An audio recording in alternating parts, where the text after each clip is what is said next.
Varicose veins பற்றி நான் முதல்ல சொன்னேன். அப்போ அந்த காலில் வீக்கத்தினால அப்படி வருதுன்ட்டு. ஸோ அப்போ அந்த வேரிகோஸ் வெயின்ஸுக்கு ட்ரீட்மெண்ட்டாக இப்போ எல்லாரும் காமனாக பண்ணுறது ஸ்டாக்கிங்ஸ் போடுறது. ஸோ ஸ்டாக்கிங்ஸ் போட்டால் எவ்வளோ எஃபெக்டிவாக இருக்குன்னா அது ஒரு 50 to 60% தான் ரிகவரி கொடுக்க முடியும்.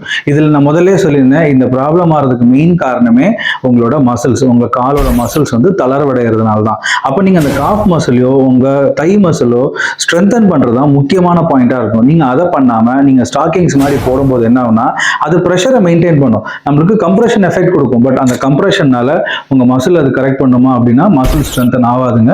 ஏன்னா கம்ப்ரெஷனை மட்டும்தான் இந்த வெளியில போற சாக்ஸ்னால ஹோல்ட் பண்ணிருக்கும். நீங்க மசிலை ஸ்ட்ரென்தன் பண்ணும்போது தான் இந்த ரத்த ஓட்டங்கள் வந்து நிற்காம இருக்கும், பிளட் ஃப்ளோ வந்து ஸ்டாக்னேஷன் இல்லாம மேல புஷ் அவுட் ஆகும். அதுக்கு நீங்க கரெக்டான சில எக்ஸசைசஸ் இருக்கு, இதுக்குன்னு வேரிகோஸ் எக்ஸசைசஸ் இருக்கு. உங்களோட பிசியோதெரபிஸ்ட்டை போய் நீங்க கேளுங்க, அவங்க எக்ஸசைசஸ் சொல்லுவாங்க.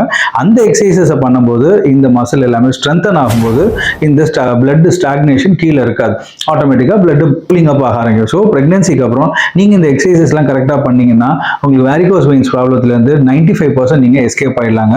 ஸோ யாரெல்லாம் ப்ரெக்னெண்ட்டாக இருக்காங்களோ உங்கள் ஃப்ரெண்ட்ஸ் அண்ட் ரிலேட்டிவ்ஸ்க்கு இந்த வீடியோ ஷேர் பண்ணுங்கள், அவங்க இந்த வேரிகோஸ் வெயின்ஸ் ப்ராப்ளத்துலேருந்து வெளியில் வந்துடலாங்க. தேங்க்யூ.